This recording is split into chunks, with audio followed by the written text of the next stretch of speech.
전 세계가 한국을 주목하고 있습니다. 한국은 외국의 시선에서 정말 불가사의한 나라입니다. 미국 정부 공식 식단 지침에 김치가 적혔습니다. 지갑을 잃어버렸는데 현금째 돌아오는 나라? 오전에 주문한 물건이 저녁에 문 앞에 오는 나라. 3000년 된 온돌 기술을 나사가 연구하고 있습니다. 세계 공항 서비스 평가 12년 연속 1위인 나라. 이것은 기적이 아닙니다. 한국의 선택입니다. 외국인이 경악한 한국의 6가지 불가사의. 이 영상이 끝날 때 여러분은 한국을 완전히 다른 눈으로 보게 될 것입니다. 한국 최고라고 댓글을 남겨주세요. 여러분의 구독과 좋아요는 아주 큰 힘이 됩니다. 김치로 한국을 간다고? 편집장이 전화기 너머로 웃었습니다. 그렇다고 답했습니다. 김치 때문이라고. 편집장이 한숨을 쉬었습니다. 자네 퓰리처 최종 후보 2번 올랐잖아. 그런데 김치? 저는 모니터를 봤습니다. 미국 정부 식단 지침 164페이지, 12페이지에 김치가 적혀 있었습니다. 처음 있는 일이라고 설명했습니다. 미국 정부가 김치를 공식 인정한 건. 편집장이 잠시 침묵했습니다. 그러더니 물었습니다. 며칠 필요하냐고. 일주일이면 된다고 답했습니다. 좋아. 그 이상은 안 돼. 그런데 마이클, 한국 의료 시스템도 좀 봐. 내가 좋아할 만한 게 있을 거야. 왜냐고 물었습니다. 그냥 찾아보면 안다는 대답만 돌아왔습니다. 전화가 끊겼습니다. 저는 마이클 그린입니다. 뉴욕타임스와 월스트리트 저널에 공중보건 기사를 써온 저널리스트입니다. 15년 경력입니다. 퓰리처상 최종 후보에도 2번 올랐습니다. 제가 주로 쓰는 기사는 미국 의료 시스템의 문제점이었습니다. 터무니없이 비싼 의료비, 보험 없이 파산하는 사람들, 응급실에서 몇 시간씩 기다리는 환자들, 숫자로 말하는 사람입니다.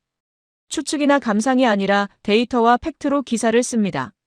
그날 아침 제 이메일함에 미국 보건복지부와 농무부 공동 발표 문서가 떠 있었습니다.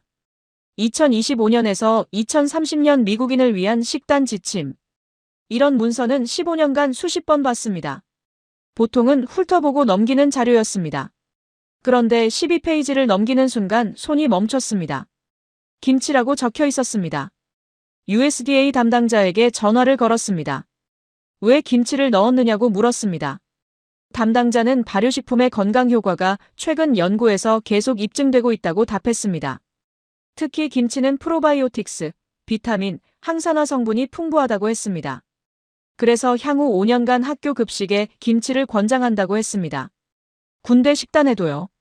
저소득층 영양 지원 프로그램에도 포함된다고 했습니다. 연방 정부가 집행하는 모든 영양 정책에 김치가 들어간다는 얘기였습니다. 전화를 끊고 바로 편집장에게 전화를 건 겁니다. 그리고 그 대화가 오갔습니다. 편집장과의 통화를 끊고 나서 검색을 시작했습니다. 먼저 김치부터 찾아봤습니다. 숫자들이 나왔습니다. 김치 1g당 유산균 10억 마리. 발효 과정에서 비타민C 4배 증가. 2024년 김치 수출액 1,890억 원. 해외 한식당 8만 9천 개. 기사 한 권 쓰기엔 충분한 내용이었습니다. 그런데 편집장이 말한 의료 시스템도 검색해봤습니다. 블룸버그 헬스케어 효율성 지수가 나왔습니다. 한국이 상위권에 있었습니다. 1인당 의료비 지출은 미국의 3분의 1인데 평균 수명은 더 길었습니다. 화면을 스크롤 내렸습니다. 전국민 건강보험 달성 1989년이라고 적혀 있었습니다. 1989년. 미국은 2026년인 지금도 전국민 의료보험이 없는데 뭔가 이상했습니다. GDP 12국가가 의료비는 왜 이렇게 쌀까? 메모를 추가했습니다. 김치만 볼 게 아니다. 한국 시스템 자체를 봐야겠다고. 그날 밤 인천행 항공권을 예매했습니다. 사흘 후 저는 인천행 비행기에 올랐습니다. 14시간 비행이었습니다. 노트북을 꺼내 취재 계획을 정리했습니다. 한국식품연구원 김 박사와 점심 약속. 내일 정오. 김치 공장 방문은 모레. 전문가 인터뷰 3건 더 잡아놨습니다. 일주일이면 충분했습니다. 좌석 앞 화면에 비행 경로가 나왔습니다. 태평양을 가로지르는 긴 선. 워싱턴에서 서울까지. 창밖으로 구름이 지나갔습니다. 김치 기사 하나. 그걸로 끝낼 생각이었습니다. 그때는 몰랐습니다. 그 일주일이 제 시선을 완전히 바꿔놓을 거라는 걸. 금요일 정오. 서울 강남. 6개였습니다. 테이블 위에 놓인 접시가 6개였습니다. 주문하기도 전이었습니다. 김치 3종류. 나물 2종류. 젓갈 하나. 저는 김 박사를 봤습니다. 한국식품연구원 연구원이었습니다. 그가 웃고 있었습니다. 이게 뭐냐고 물었습니다. 기본 반찬이라고 했습니다. 김치찌개 먹을 거면 같이 나온다고. 저는 접시들을 내려다봤습니다. 뉴욕에서 15년을 살았습니다. 레스토랑에서 물도 유료인 곳이 많았습니다. 빵 한 조각 더 달라면 $2를 받았습니다. 그런데 여기선 주문도 하기 전에 6가지 음식이 나왔습니다. 이거 다 포함된 거냐고 물었습니다. 그렇다고 했습니다. 리필도 무료라고 덧붙였습니다. 리필도요? 김 박사가 고개를 끄덕였습니다. 다 먹으면 더 갖다 준다고 했습니다. 신발을 벗고 좌식 테이블에 앉았습니다. 바닥이 따뜻했습니다. 양말 신은 발바닥으로 그 온기가 전해졌습니다. 어젯밤 호텔방 바닥도 따뜻했습니다. 온돌이라고 검색해서 알았습니다. 3000년 역사라고 적혀 있었습니다. 김 박사가 김치를 집어 제 앞에 놓았습니다. 빨간색이었습니다. 제가 취재하러 온 바로 그 김치였습니다. 한번 먹어보라고 했습니다. 포크로 집었습니다. 입에 넣었습니다. 아삭했습니다. 매웠습니다. 시큼했습니다. 그런데 단순히 맵고 신 게 아니었습니다. 여러 맛이 동시에 터졌습니다. 김 박사가 설명하기 시작했습니다. 김치 1g에 유산균이 10억 마리 들어있다고 했습니다. 발효 과정에서 비타민C가 4배로 증가한다고 했습니다.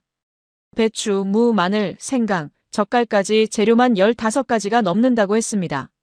노트북을 꺼냈습니다. 메모를 시작했습니다. 유산균 10억, 비타민C 4배, 재료 15가지 이상. 그래서 USDA가 인정한 거냐고 물었습니다.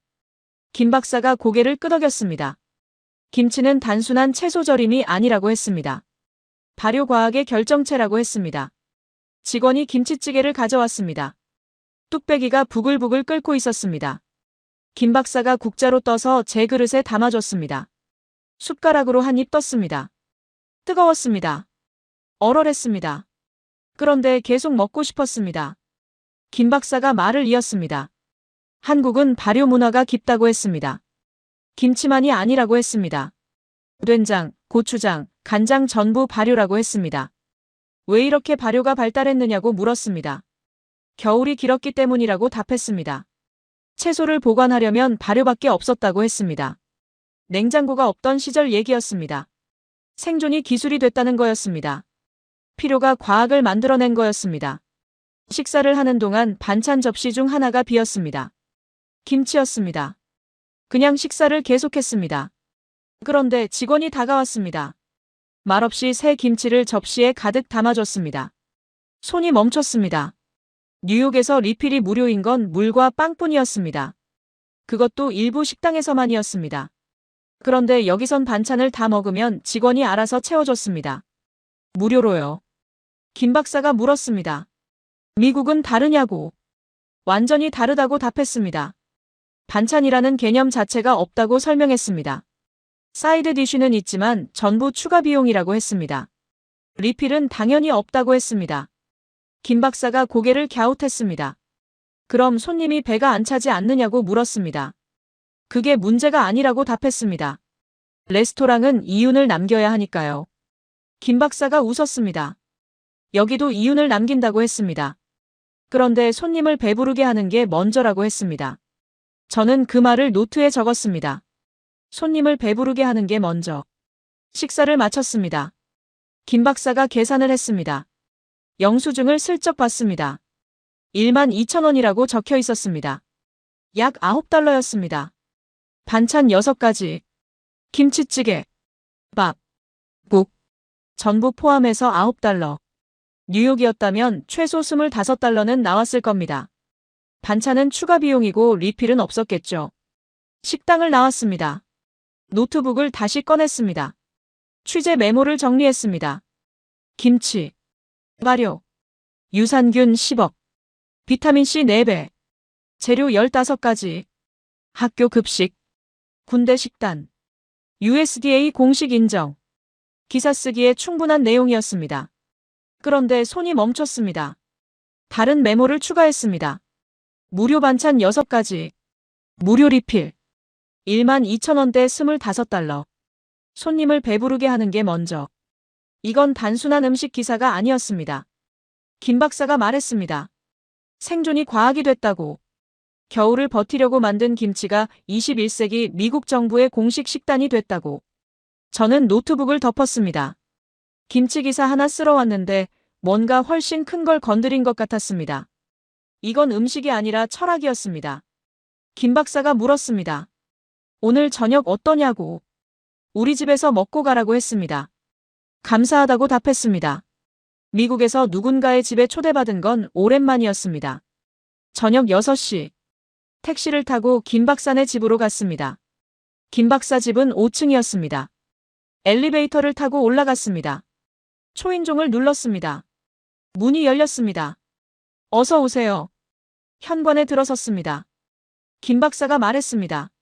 신발 벗으세요. 신발을 벗었습니다. 양말 신은 발로 현관 바닥을 밟았습니다. 차가웠습니다. 타일이었습니다. 거실로 들어오라고 했습니다. 문을 열고 안으로 들어섰습니다. 그 순간이었습니다. 발바닥에서 뭔가 이상한 감각이 전해졌습니다. 따뜻했습니다. 차가운 현관 타일과 완전히 달랐습니다. 저는 걸음을 멈췄습니다. 발바닥을 내려다봤습니다. 평범한 마룻바닥이었습니다. 그런데 따뜻했습니다. 1월이었습니다. 창밖은 추웠습니다. 그런데 바닥이 따뜻했습니다. 바닥이 따뜻한데요? 김 박사가 웃었습니다. 온돌이라고 했습니다. 온돌이요? 그렇다고 했습니다. 바닥 난방이라고 설명했습니다. 저는 거실 안으로 천천히 걸었습니다. 발을 옮길 때마다 바닥의 온기가 발바닥을 통해 전해졌습니다. 무릎을 지나 허리까지 올라오는 것 같았습니다. 워싱턴 아파트가 떠올랐습니다. 겨울이면 항상 발이 차가웠습니다. 양말을 2겹 신어도 차가웠습니다. 라디에이터가 덜컹거리며 열을 뿜어냈지만 바닥은 언제나 얼음처럼 차가웠습니다. 그게 당연한 줄 알았습니다. 겨울이니까 발이 찬 거라고. 그런데 여기는 달랐습니다. 소파에 앉으라고 했습니다. 그런데 저는 바닥에 손을 짚어봤습니다. 손바닥으로도 온기가 느껴졌습니다. 어떻게 이렇게 따뜻하죠? 김 박사의 부인이 설명했습니다. 바닥 아래에 배관이 있다고 했습니다. 그 안으로 뜨거운 물이 순환한다고 했습니다. 물이 바닥을 데운다고 했습니다. 언제부터 이렇게 쓰셨어요? 김 박사가 웃었습니다. 한국은 옛날부터 온도를 썼다고 했습니다. 수천 년 전부터라고 했습니다. 예전에는 아궁이에 불을 떼서 바닥 아래 돌을 데웠다고 했습니다. 지금은 보일러로 물을 데워서 배관으로 순환시킨다고 했습니다. 모든 집이 이렇게 되어 있어요? 김 박사가 고개를 끄덕였습니다. 한국에서 온돌 없는 집 찾기가 더 어렵다고 했습니다. 1970년대부터 아파트 지을 때 기본으로 넣었다고 했습니다. 1970년대요? 그렇다고 했습니다. 50년 전부터 표준이었다고 했습니다. 저녁을 먹었습니다. 테이블은 낮았습니다. 바닥에 앉아서 먹는 구조였습니다. 식사를 하는 동안 계속 바닥의 따뜻함이 느껴졌습니다. 엉덩이와 다리를 통해 열이 전해졌습니다. 편안했습니다. 식사 후 차를 마셨습니다. 역시 바닥에 앉아서였습니다. 김 박사 부인이 방석을 가져다 줬습니다. 그 위에 앉았습니다. 등을 벽에 기댔습니다. 이상했습니다. 바닥에 앉아 있는데 전혀 불편하지 않았습니다. 오히려 편했습니다. 워싱턴에서는 바닥에 앉으면 금방 엉덩이가 시렸습니다. 그래서 항상 소파나 의자에 앉았습니다. 그런데 여기는 바닥이 따뜻하니까 바닥에 앉아도 괜찮았습니다. 아니, 괜찮은 정도가 아니었습니다. 오히려 좋았습니다. 김 박사가 설명했습니다. 한국 사람들은 바닥 생활을 한다고 했습니다. 바닥에 앉아 밥 먹고 바닥에 이불 깔고 잔다고 했습니다. 온돌이 있으니까 가능한 거라고 했습니다. 미국은 어떠냐고 물었습니다. 전혀 다르다고 답했습니다. 겨울이면 발이 얼어붙는다고 했습니다. 양말을 2겹 신어도 차갑다고 했습니다. 그래서 침대도 바닥에서 떨어뜨려 놓는다고 설명했습니다. 김 박사 부인이 놀라는 표정을 지었습니다. 그럼 불편하지 않느냐고 물었습니다. 불편한 줄 몰랐다고 답했습니다. 그게 당연한 줄 알았다고 했습니다. 오후 10시. 집을 나왔습니다. 택시를 타고 호텔로 돌아왔습니다. 방에 들어가자마자 노트북을 켰습니다. 온돌. 검색. 자료들이 쏟아졌습니다. 3000년 역사. 고구려 시대 유적. 복사열 원리. 두한조결. 더 검색했습니다. 독일 프라이부르크 대학교 논문이 나왔습니다. 2023년 발표. 온돌 방식의 복사열 시스템이 기존 대류 난방에 비해 에너지를 평균 23% 절감한다는 내용이었습니다. 스크롤을 내렸습니다. NASA 관련 기사가 눈에 들어왔습니다. 화성기지 난방 시스템 연구. 온돌 원리 활용 검토. 2023년 국제우주학회 논문. 손을 멈췄습니다.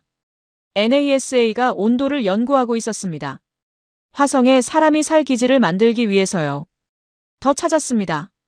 유럽 주택시장 기사들이 나왔습니다. 스웨덴과 덴마크 친환경 주거 단지가 온돌 방식 채택. 난방비 30% 절감. 미국 콜로라도 고급 주택 단지. 바닥 복사 난방. 프리미엄 옵션. 프리미엄 옵션.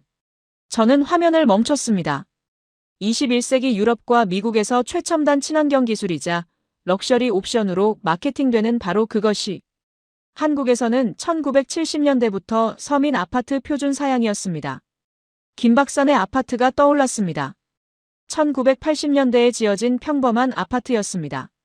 그 평범한 아파트 바닥 아래에 3000년 기술이 21세기 방식으로 작동하고 있었습니다. 난방비를 검색했습니다. 워싱턴 아파트 겨울철 월 $200. 서울 아파트 평균 월 5만 원. 약 $38. 5분의 1이었습니다. 메모를 정리했습니다. 온돌. 3000년 역사. 복사열. 발바닥에서 시작되는 온기. NASA 화성기지 연구. 유럽 에너지 23% 절감. 미국 콜로라도 프리미엄 옵션. 한국 1970년대 서민 표준. 난방비 $200 대 $38. 김치에 이어 또 발견했습니다. 한국인에게는 당연한 것이 세계에서는 최첨단이었습니다. 노트북을 덮었습니다. 시계를 봤습니다. 밤 11시 30분이었습니다. 김치 기사 하나 쓰러 왔는데 벌써 2개의 이야기를 발견했습니다. 내일은 취재 4일째. 김치 공장 방문 일정이 잡혀 있었습니다. 앞으로 또 뭐가 나올까? 그 생각을 하며 잠자리에 들었습니다. 취재 4일째 밤이었습니다.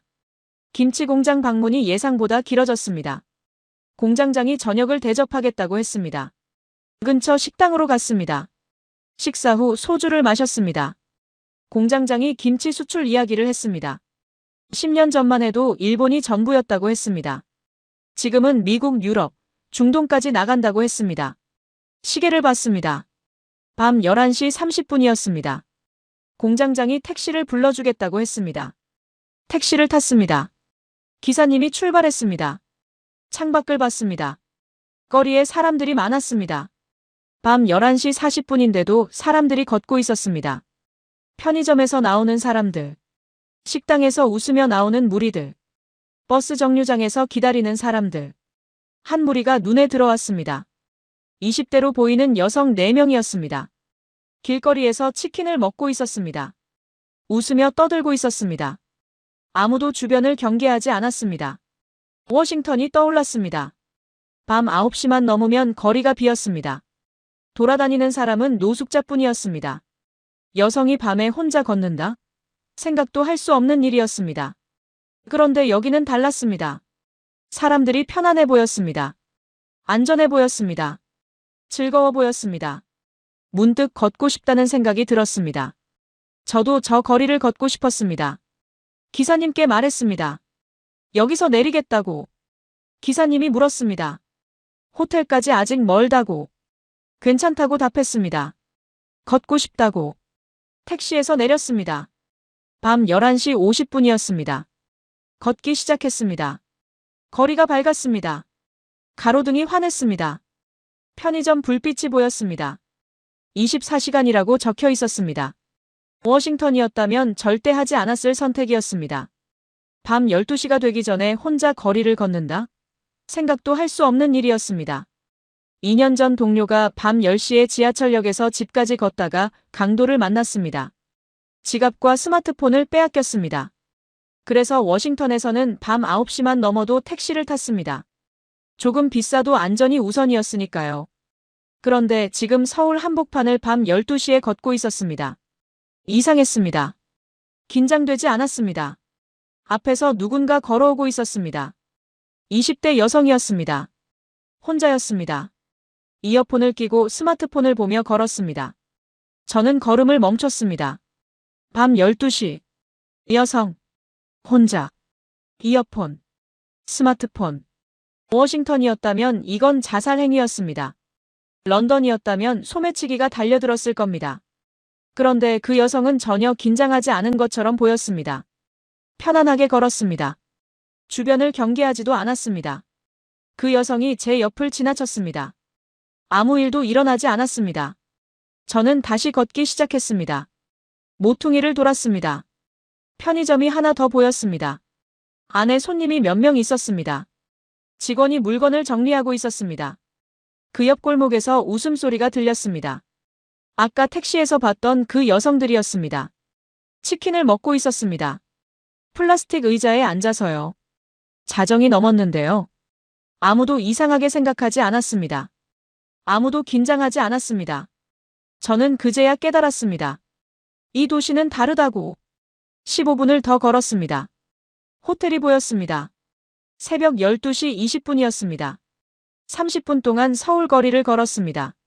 아무 일도 일어나지 않았습니다. 워싱턴이었다면 상상도 할 수 없는 일이었습니다.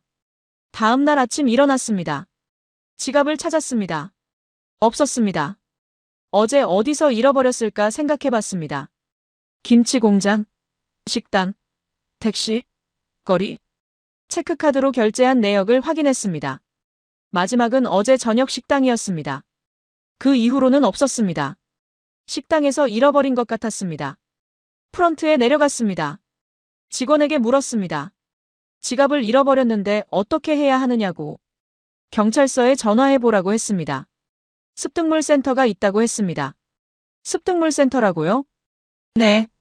누가 주워서 경찰서에 맡기면 거기 보관된다고 했습니다.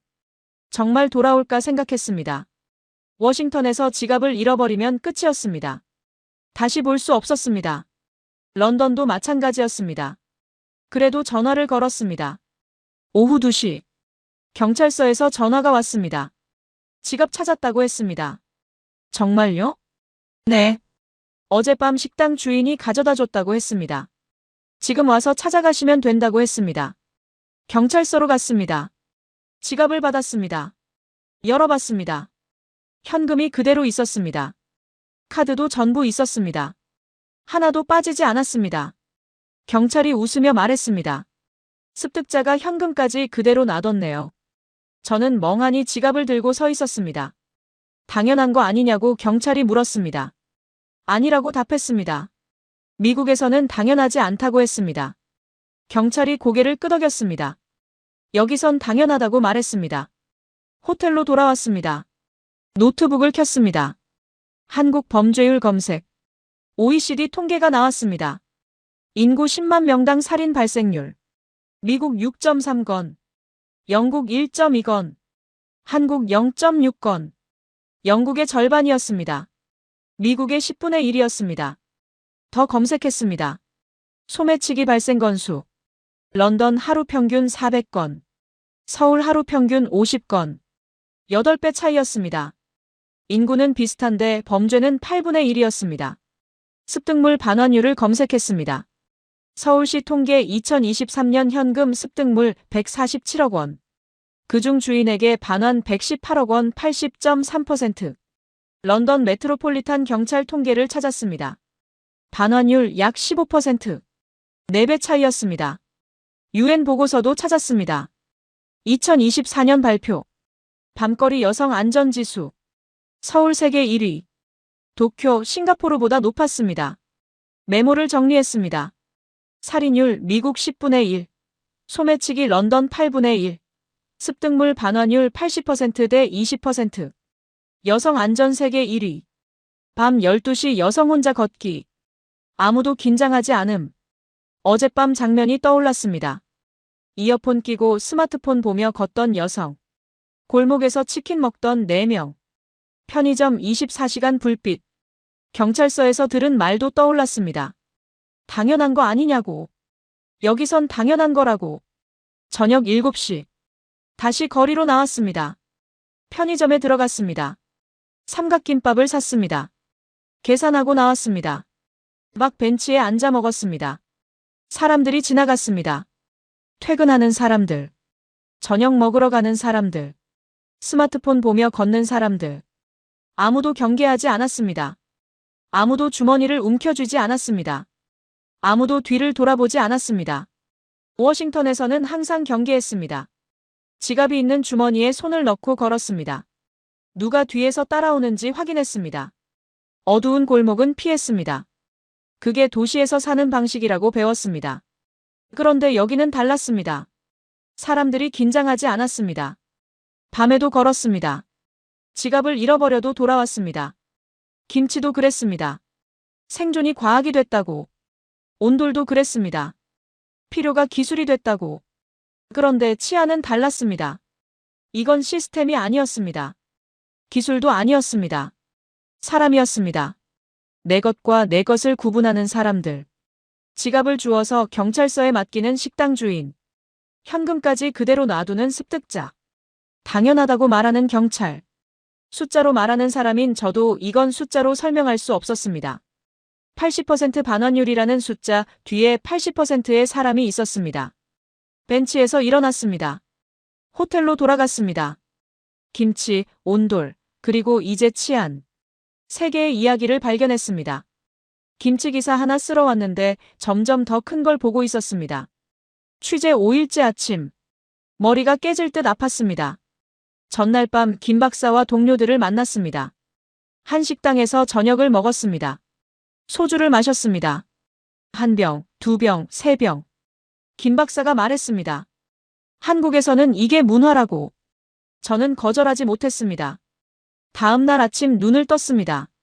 침대 시트가 땀에 젖어 있었습니다. 목이 탔습니다.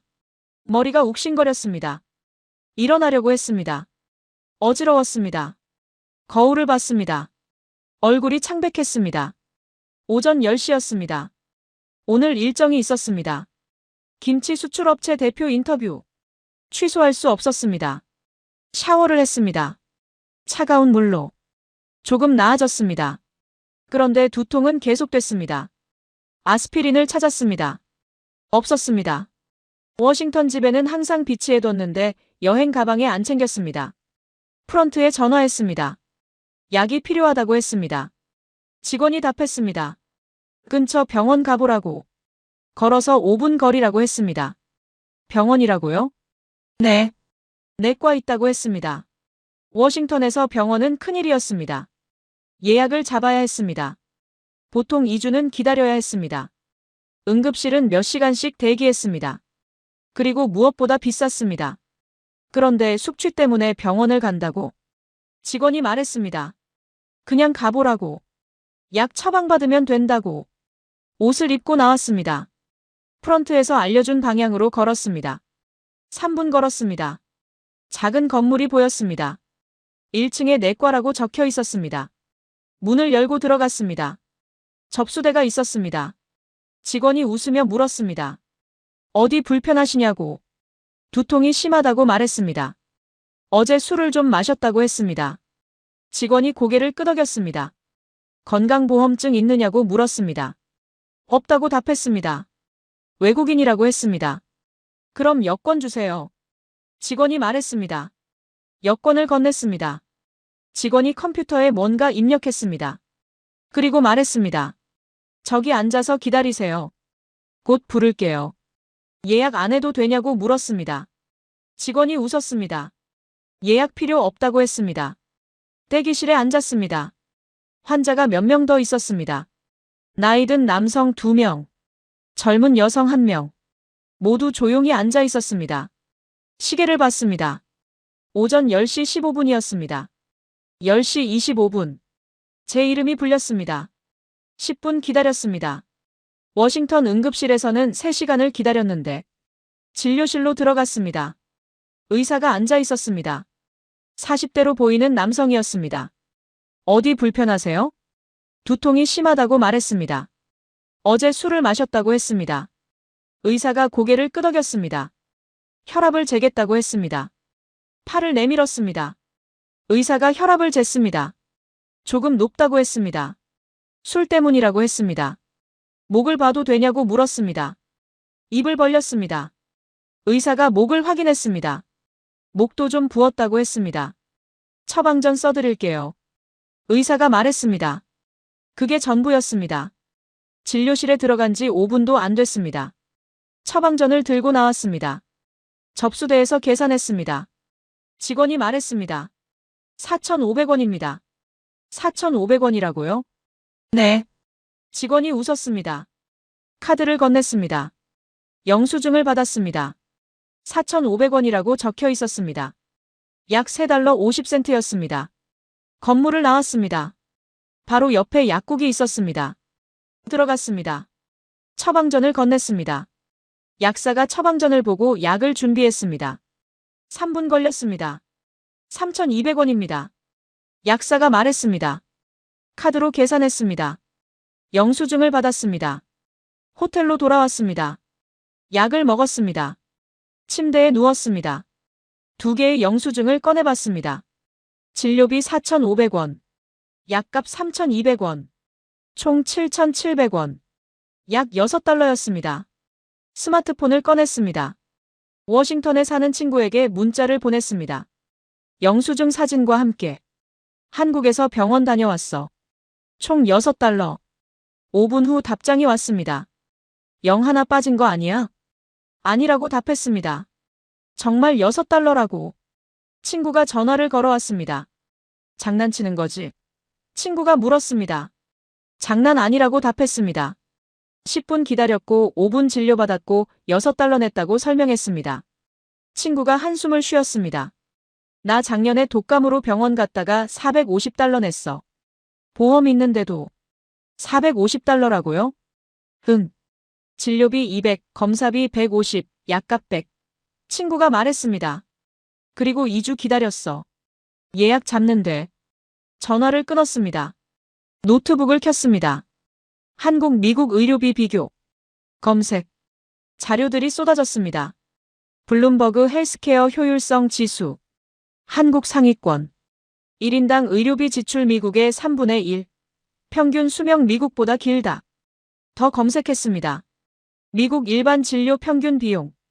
150달러에서 300달러. 보험 없으면 더 높다. 한국 일반 진료 평균 비용. 건강보험 적용 시 5,000원에서 1만원. 30배 차이였습니다. 맹장 수술을 검색했습니다. 미국 평균 3만 달러에서 3만 5천 달러. 한국 건강보험 적용 후 본인 부담금 30만원에서 50만원. 60배 차이였습니다. 암 치료비를 검색했습니다. 미국 평균 10만 달러에서 30만 달러. 한국 건강보험 본인 부담률 5%. 의료비 파산을 검색했습니다. 미국에서 연간 수십만 명이 의료비를 감당하지 못해 파산 신청. 한국 의료비 파산 극히 드문. 전국민 건강보험 달성 연도를 검색했습니다. 한국 1989년. 1977년 시작해서 12년 만에 달성. 미국 2026년 현재도 미달성. 1965년 메디케어 시작한 지 60년 넘었는데도 손을 멈췄습니다. 편집장이 했던 말이 떠올랐습니다. 한국 의료 시스템 좀 봐라. 내가 좋아할 만한 게 있을 거다. 이제 알았습니다. 메모를 정리했습니다. 진료대기 10분 대 2주. 진료비 6달러 대 450달러. 맹장수술 50만원 대 3만 달러. 60배 차이. 전국민 보험 12년 대 60년 미달성. 의료비 파산 수십만 명 대 극히 드문. 7,700원짜리 영수증을 다시 봤습니다. 이건 단순한 영수증이 아니었습니다. 이건 한 나라가 국민을 어떻게 대하는지를 보여주는 증거였습니다. 김치도 그랬습니다. 생존을 과학으로 만들었다고. 온돌도 그랬습니다. 필요를 기술로 만들었다고. 치안도 그랬습니다. 사람을 믿는 사회라고. 그런데 건강보험은 달랐습니다. 이건 선택이었습니다. 아픈 사람을 돈 때문에 버리지 않겠다는 선택. 모든 국민이 병원에 갈 수 있어야 한다는 선택. 가난하다고 치료받지 못하는 일이 없어야 한다는 선택. 12년 만에 전국민 보험을 만든 나라. 그 나라에서 저는 지금 6달러로 병원을 다녀왔습니다. 워싱턴에서 15년을 살며 수십 건의 의료 시스템 비판 기사를 썼습니다. 터무니없는 의료비. 파산하는 환자들. 치료받지 못하고 죽어가는 사람들. 그 모든 문제가 한국에서는 1989년에 이미 해결됐습니다. 37년 전에. 두통이 많이 나아졌습니다. 약이 효과가 있었습니다. 오후 2시. 김치 수출업체 대표 인터뷰를 갔습니다. 인터뷰를 마치고 호텔로 돌아왔습니다. 저녁을 먹었습니다. 방으로 돌아와 노트북을 켰습니다. 김치, 온돌, 치안, 그리고 이제 건강보험. 4개의 이야기를 발견했습니다. 김치 기사 하나 쓸어왔는데 완전히 다른 걸 보고 있었습니다. 한국이라는 나라를 보고 있었습니다. 취재 6일째 아침. 노트북을 켰습니다. 화면이 켜지지 않았습니다. 배터리가 나간 것 같았습니다. 충전기를 꺼냈습니다. 노트북에 연결했습니다. 충전 표시등이 켜지지 않았습니다. 충전기가 고장났습니다. 짐을 뒤졌습니다. 여분의 충전기는 없었습니다. 워싱턴 집에 두고 왔습니다. 시계를 봤습니다. 오전 10시. 오늘 오후 3시에 마지막 인터뷰가 있었습니다. 취재 노트가 전부 노트북에 있었습니다. 충전기가 필요했습니다. 프런트에 전화했습니다. 근처에 전자제품 가게가 있느냐고 물었습니다. 직원이 답했습니다. 온라인으로 주문하는 게 빠르다고 했습니다. 쿠팡 써보라고 했습니다. 쿠팡이요? 네. 앱 깔면 된다고 했습니다. 앱스토어에서 쿠팡을 검색했습니다. 다운로드했습니다. 앱을 열었습니다. 맥북 충전기를 검색했습니다. 여러 제품이 나왔습니다. 가격도 다양했습니다. 한 제품을 클릭했습니다. 로켓 배송이라는 배지가 붙어 있었습니다. 그 옆에 작은 글씨가 보였습니다. 오늘 도착. 저는 화면을 다시 봤습니다. 오늘 도착? 지금 오전 10시인데요. 워싱턴에서 아마존으로 주문하면 프라임 회원이어도 이틀이 걸렸습니다. 일반 배송은 5일에서 7일이었습니다. 당일 배송? 추가 비용 10달러에서 15달러를 내야 했습니다. 그런데 여기는 오늘 도착이라고 적혀 있었습니다. 주문 버튼을 눌렀습니다. 결제 화면이 나왔습니다. 배송비 0원. 무료였습니다. 결제했습니다. 주문 완료 화면이 떴습니다. 오늘 오후 7시 전 도착 예정이라고 적혀 있었습니다. 8시간 후였습니다. 믿기지 않았습니다. 인터뷰를 갔습니다. 오후 3시부터 5시까지 진행됐습니다. 호텔로 돌아왔습니다. 오후 6시였습니다. 방에 들어갔습니다. 책상 위에 상자가 놓여 있었습니다. 쿠팡 상자였습니다. 시계를 봤습니다. 오후 6시 10분. 주문한 지 8시간 만이었습니다. 상자를 열었습니다. 충전기가 들어 있었습니다. 노트북에 연결했습니다. 충전 표시등이 켜졌습니다. 저는 상자를 들고 한참 서 있었습니다. 오전 10시 주문. 오후 6시 도착. 배송비 무료. 워싱턴이었다면 이틀 후에나 받았을 겁니다. 당일 배송을 원했다면 15달러를 더 냈어야 했습니다. 그런데 여기선 8시간 만에 무료로 받았습니다. 노트북을 켰습니다. 검색을 시작했습니다. 한국 택배 이용 횟수. 검색. 통계가 나왔습니다. 2024년 기준 국민 1인당 연간 택배 이용 횟수 116.3회. 경제활동 인구 기준 204.3회. 손을 멈췄습니다. 1년에 116번. 1인당요? 계산해봤습니다. 1년 52주. 116번이면 일주일에 2번 이상이었습니다. 미국 통계를 찾았습니다. 미국인 1인당 연간 택배 약 50회에서 60회. 한국의 절반이었습니다. 한국인은 미국인보다 2배 많은 택배를 받았습니다. 더 검색했습니다. 배송 속도를 비교했습니다. 미국 아마존 프라임 2일 배송. 일반 배송 5일에서 7일. 한국 당일 배송 일상화. 배송비를 비교했습니다. 미국 당일 배송 추가 비용 10달러에서 15달러. 아마존 프라임 연회비 139달러. 한국 쿠팡 로켓 배송 월 4,990원. 약 4달러. 새벽 배송이라는 단어가 눈에 들어왔습니다. 밤 11시 전 주문하면 새벽 7시 전 도착. 신선식품 배송. 밤에 주문해서 자는 동안 배달된다고요? 기사를 더 찾아봤습니다. 새벽 배송 시스템. 세계에서 한국이 유일. 신선식품을 잠자는 동안 문 앞에 배달. 메모를 정리했습니다. 1인당 연간 택배 116회 대 50회. 2배 차이. 당일 배송 대 2일 배송. 배송비 무료 대 추가 비용 15달러. 새벽 배송 세계 유일. 김 박사에게 문자를 보냈습니다. 택배에 대해 물어보고 싶다고. 30분 후 김 박사가 호텔 로비로 왔습니다. 커피를 마시며 물었습니다. 한국 사람들 택배 자주 받느냐고. 김 박사가 웃었습니다. 일주일에 2~3번은 받는다고 했습니다. 왜 이렇게 많이 받느냐고 물었습니다. 김 박사가 설명했습니다. 빠르니까 시킨다고 했습니다. 필요한 게 생기면 바로 주문한다고 했습니다. 내일 올 거라는 걸 아니까 미리 사두지 않는다고 했습니다. 미국은 다르냐고 김 박사가 물었습니다. 완전히 다르다고 답했습니다. 일주일 걸린다고 생각하고 주문한다고 했습니다. 그래서 미리미리 사둔다고 설명했습니다. 김 박사가 고개를 끄덕였습니다. 그럼 불편하지 않느냐고 물었습니다. 불편한 줄 몰랐다고 답했습니다. 그게 당연한 줄 알았다고 했습니다. 김 박사가 떠난 후 다시 방으로 돌아왔습니다. 쿠팡 상자를 봤습니다. 오전 10시 주문. 오후 6시 도착. 한국인은 기다리지 않았습니다. 필요하면 주문했습니다. 그리고 그날 받았습니다. 미국인은 기다렸습니다. 일주일을 기다렸습니다. 그래서 미리 샀습니다. 집에 쌓아뒀습니다. 삶의 속도가 달랐습니다. 김치도 그랬습니다. 생존을 과학으로. 온돌도 그랬습니다. 필요를 기술로. 치안도 그랬습니다. 사람을 믿는 사회. 건강보험도 그랬습니다. 아픈 사람을 버리지 않는 선택. 그리고 이제 택배. 기다리지 않는 사회. 아니, 기다리게 하지 않는 시스템을 만든 사회. 노트북을 열었습니다. 취재 파일을 정리했습니다. 김치, 온돌, 치안, 건강보험, 택배. 5개의 이야기를 발견했습니다. 일주일 일정 중 6일이 지났습니다. 내일이 마지막 날이었습니다. 내일은 귀국 준비를 하며 정리하는 날이었습니다.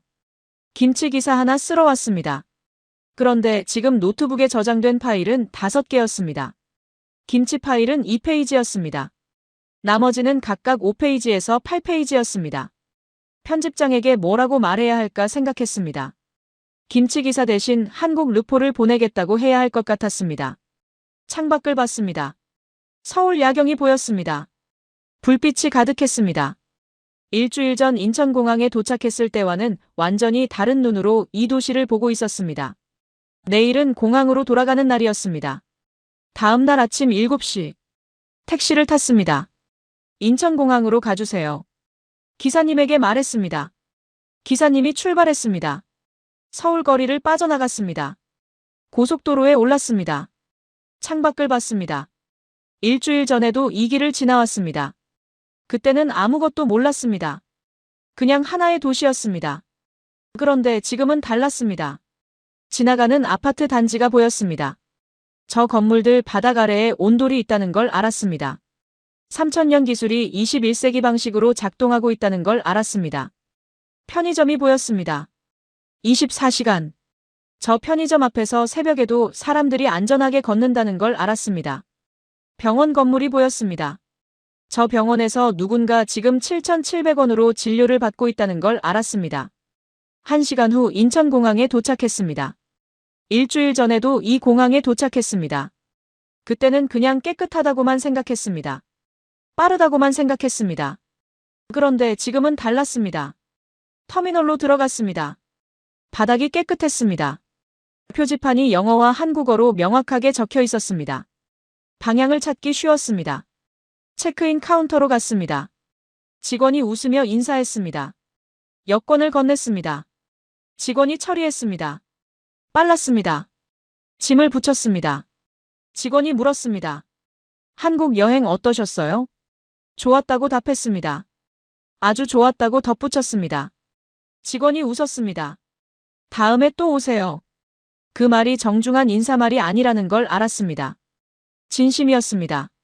출국장으로 걸어갔습니다. 일주일 전 도착했을 때 이 공항이 세계 1위라는 말을 들었습니다.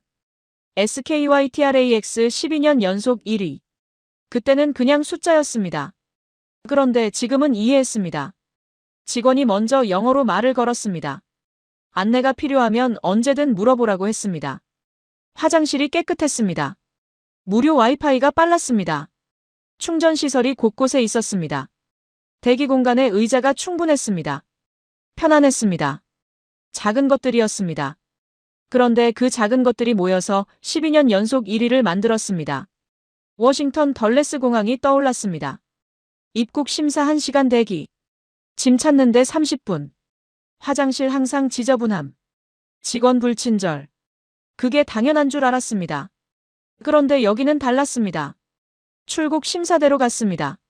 줄이 있었습니다. 그런데 빠르게 움직였습니다. 심사관이 여러 명 동시에 일하고 있었습니다. 10분 만에 제 차례가 왔습니다. 심사관이 여권을 확인했습니다. 도장을 찍었습니다. 좋은 여행 되세요. 심사관이 말했습니다. 출국장을 통과했습니다. 면세구역이었습니다. 넓었습니다. 깨끗했습니다. 맑았습니다. 1시간 후 탑승이었습니다. 벤치에 앉았습니다. 노트북을 꺼냈습니다. 편집장에게 이메일을 쓰기 시작했습니다. 제목을 고민했습니다. 김치 기사 대신 한국 르포를 보냅니다. 아니었습니다. 삭제했습니다. 한국에서 발견한 5가지. 이것도 아니었습니다. 손을 멈췄습니다. 일주일 전 편집장이 했던 말이 떠올랐습니다. 한국 의료 시스템도 좀 봐. 내가 좋아할 만한 게 있을 거야. 편집장은 알고 있었습니다. 제가 김치만 보고 올 리 없다는 걸. 제가 숫자를 보는 사람이라는 걸. 시스템을 분석하는 사람이라는 걸. 김치를 쫓다가 한국을 발견할 거라는 걸 편집장은 이미 알고 있었습니다. 제목을 다시 썼습니다. 한국이 제대로 한 것들. 본문을 쓰기 시작했습니다. 2026년 1월, 미국 정부는 김치를 공식 인정했다. 나는 김치를 취재하러 한국에 갔다. 그리고 김치 너머의 한국을 발견했다. 3000년 역사의 온돌은 나사의 화성기지 연구 대상이 되었고 유럽에서는 프리미엄 옵션으로 팔리지만 한국에서는 1970년대부터 서민 아파트 표준이었다. 밤 12시에 여성이 혼자 거리를 걷고 지갑을 잃어버려도 80%가 돌아오는 나라. 소매치기 발생 건수는 런던의 8분의 1이었다. 7,700원으로 병원을 다녀왔다. 미국에서는 450달러가 드는 진료였다. 12년 만에 전국민 건강보험을 달성한 나라. 미국은 60년이 넘도록 하지 못한 것을. 오전 10시에 주문한 충전기가 오후 6시에 도착했다. 배송비는 무료였다. 한국인은 1년에 116번 택배를 받는다. 미국인의 2배다. 이것은 우연이 아니었다. 탑승 안내방송이 나왔습니다. 이메일을 저장했습니다. 아직 보내지 않았습니다. 비행기에서 마저 쓰기로 했습니다. 노트북을 닫았습니다. 가방에 넣었습니다. 탑승구로 걸어갔습니다. 직원이 탑승권을 확인했습니다. 게이트를 통과했습니다. 비행기로 이어지는 통로를 걸었습니다. 창밖으로 인천공항이 보였습니다. 넓었습니다. 깨끗했습니다. 사람들이 분주하게 움직이고 있었습니다. 12년 연속 세계 1위. 이제 그 의미를 알았습니다. 공항은 나라의 첫인상이자 마지막 인상이었습니다. 일주일 전 처음 이 공항에 도착했을 때 저는 아무것도 몰랐습니다. 일주일 후 이 공항을 떠나면서 저는 한국이라는 나라를 알게 됐습니다. 좌석에 앉았습니다. 안전벨트를 맸습니다. 비행기가 움직이기 시작했습니다. 비행기가 활주로로 나갔습니다. 창밖으로 인천공항 터미널이 보였습니다. 밝게 빛나고 있었습니다. 엔진 소리가 커졌습니다. 비행기가 속도를 냈습니다. 바퀴가 땅에서 떨어졌습니다. 이륙했습니다. 비행기가 높이 올라갔습니다. 인천공항이 점점 작아졌습니다. 서울이 보였습니다. 불빛이 가득한 도시였습니다. 저 불빛 아래 온돌이 있었습니다. 저 거리에서 사람들이 안전하게 걸었습니다. 저 건물 어딘가에서 누군가 7,700원으로 병원을 다녀오고 있었습니다. 저 집들의 택배가 8시간 만에 도착하고 있었습니다. 비행기가 구름 위로 올라갔습니다. 서울이 사라졌습니다. 안전벨트 표시등이 꺼졌습니다. 노트북을 꺼냈습니다. 편집장에게 보낼 이메일을 다시 열었습니다. 본문을 이어 썼습니다. 김치, 온돌, 치안, 건강보험, 택배. 얼핏 보면 서로 관계없는 5가지였다. 음식, 난방, 안전, 의료, 물류. 전혀 다른 영역이었다. 그런데 공통점이 있었다. 김치는 생존을 위해 만들어졌다. 겨울을 버티려고. 채소를 보관하려고. 그것이 발효과학이 되었고 2026년 미국 정부의 공식 식단이 되었다. 온돌도 생존을 위해 만들어졌다. 추운 겨울을 버티려고. 그것이 복사열 기술이 되었고 NASA의 화성기지 연구 대상이 되었다. 치안은 다른 차원이었다. 이것은 기술이 아니었다. 시스템도 아니었다. 사람이었다. 내 것과 내 것을 구분하는 사람들. 지갑을 주워서 경찰서에 맡기는 식당 주인. 현금까지 그대로 놔두는 습득자. 건강보험은 선택이었다. 아픈 사람을 돈 때문에 버리지 않겠다는 선택. 12년 만에 전국민 보험을 만든 나라. 택배는 효율이었다. 기다리지 않는 사회. 아니, 기다리게 하지 않는 시스템을 만든 사회. 그런데 이 모든 것의 중심에 사람이 있었다. 손을 멈췄습니다. 저는 숫자로 말하는 사람이었습니다. 데이터와 팩트로 기사를 쓰는 사람이었습니다. 15년 동안 그렇게 살아왔습니다. 한국에 오기 전에도 숫자를 준비했습니다. 김치 수출액, 유산균 개수, 발효 온도, 측정 가능한 것들만 봤습니다. 그런데 일주일을 보내고 나니 알았습니다. 숫자는 결과였습니다. 원인은 사람이었습니다. 80% 반환율이라는 숫자 뒤에 80%의 사람이 있었습니다. 12년 만에 전국민 보험을 달성했다는 숫자 뒤에 아픈 사람을 버리지 않겠다는 선택을 한 사람들이 있었습니다. 1인당 연간 116번 택배를 받는다는 숫자 뒤에 기다리게 하지 않으려는 사람들이 있었습니다. 마포구 아파트에서 온도를 설명해주던 김 박사가 떠올랐습니다. 한식당에서 반찬을 무료로 리필해주던 직원이 떠올랐습니다. 제 지갑을 경찰서에 맡긴 식당 주인이 떠올랐습니다. 현금까지 그대로 놔둔 습득자가 떠올랐습니다. 그 사람들이 한국을 만들었습니다. 이메일을 계속 썼습니다. 나는 김치 기사 하나 쓰러 한국에 갔다. 그런데 김치 너머의 것들을 보았다. 온돌에서 3000년의 지혜를 보았다. 치안에서 사람을 믿는 사회를 보았다. 건강보험에서 누구도 버리지 않는 선택을 보았다. 택배에서 기다리게 하지 않는 배려를 보았다. 그리고 깨달았다. 한국이 특별한 이유는 기술이 아니었다. 시스템도 아니었다. 숫자도 아니었다. 사람이었다. 미국은 개인의 자유를 최우선 가치로 삼는다. 그것이 미국의 위대함이다. 나는 그것을 믿으며 살아왔다. 그런데 한국에서 다른 것을 보았다. 개인의 자유와 공동체의 책임이 충돌하지 않을 수도 있다는 것. 효율과 배려가 함께 갈 수 있다는 것. 경쟁과 연대가 공존할 수 있다는 것. 이것이 한국이 세계에 보여주는 가능성이다. 워싱턴행 비행기였습니다. 14시간 비행이 남았습니다. 승무원이 음료를 물었습니다. 물을 달라고 했습니다. 물을 마시며 창밖을 봤습니다. 구름이 펼쳐져 있었습니다. 그 아래 어딘가에 태평양이 있었습니다. 노트북으로 시선을 돌렸습니다. 이메일 화면이 떠 있었습니다. 마지막 문단을 써야 했습니다. 손가락을 키보드 위에 올렸습니다. 나는 일주일 동안 한국에 있었다. 그리고 내 시선이 바뀌었다. 15년 동안 미국 의료 시스템의 문제점을 써왔다. 비싼 의료비, 파산하는 환자들, 치료받지 못하는 사람들. 그런데 한국에서 해답을 보았다. 불가능하다고 생각했던 것들이 가능했다. 12년 만에 전국민 건강보험, 7,700원 진료비, 10분 대기, 80% 습득물 반환율, 8시간 배송. 이것은 기적이 아니었다. 선택이었다. 그 선택을 한 사람들이 한국을 만들었다. 나는 김치 기사를 쓰러 갔다가 한국이라는 나라를 발견했다. 그리고 확신하게 되었다. 미국도 할 수 있다고. 선택의 문제라고. 첨부 한국 르포 25페이지. 마이클 그린. 인천발 워싱턴행 비행기에서 이메일을 다시 읽었습니다. 수정할 곳을 찾았습니다. 없었습니다. 발송 버튼 위에 커서를 올렸습니다. 잠시 멈췄습니다. 편집장이 뭐라고 할까 생각했습니다. 김치 기사 하나 쓸어 보냈는데 25페이지 르포를 보내다니. 그런데 상관없었습니다. 저는 제가 본 것을 썼습니다. 제가 느낀 것을 썼습니다. 그것이 저널리스트의 일이었습니다. 발송 버튼을 눌렀습니다. 이메일이 전송됐습니다. 노트북을 닫았습니다. 좌석을 뒤로 젖혔습니다. 눈을 감았습니다. 일주일 전 이 비행기를 타고 인천으로 갔습니다. 김치 기사 하나 쓰러. 일주일 후 이 비행기를 타고 워싱턴으로 돌아가고 있었습니다. 한국이라는 나라를 가슴에 안고 7,700원짜리 영수증이 지갑 속에 있었습니다. 버리지 않았습니다.